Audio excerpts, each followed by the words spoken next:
નર્મદા જિલ્લામાં સ્પોર્ટ્સ સંકુલ રાજપીપળા ખાતે વિશ્વ યોગ દિવસની જિલ્લા કક્ષાની ઉજવણી કરવામાં આવી।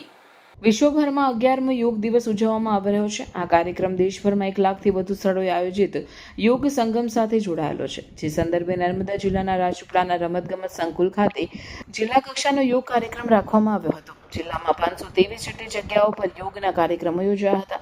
આ 11મા યોગ દિને yoga for one earth one હેલ્થની થીમ અને સ્વસ્થ ગુજરાત મેદસ્વીતા મુક્ત ગુજરાતની થીમ પર યોજાયો, જેમાં શહેરના લોકો અને અધિકારીઓ મોટી સંખ્યામાં હાજર હતા। નાંદોદના ધારાસભ્ય ડોક્ટર દર્શનાબેન દેશમુખ પણ આ યોગમાં જોડાયા હતા। તેમણે તમામ લોકો પોતાના જીવનમાં યોગનો સમાવેશ કરવા જણાવ્યો હતો। આજે yog for one earth one હેલ્થની થીમ સાથે નર્મદા જિલ્લામાં જિલ્લા કક્ષાની વિશ્વ યોગ દિવસની ઉજવણી રાજપીપળા સ્પોર્ટ્સ સંકુલ ખાતે કરાઈ હતી।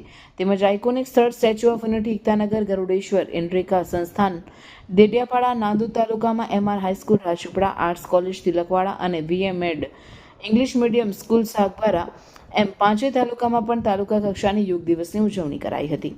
આ પ્રસંગે જિલ્લા પંચાયત પ્રમુખ ભીમસિંહ તડવી, નાંદોદના ધારાસભ્ય ડોક્ટર દર્શનાબેન દેશમુખ, કલેક્ટર SK મોદી, જિલ્લા પોલીસ વડા પ્રશાંત સુંબે, DDO અંકિત પન્નોએ પણ યોગ શિબિરમાં ભાગ લીધો હતો।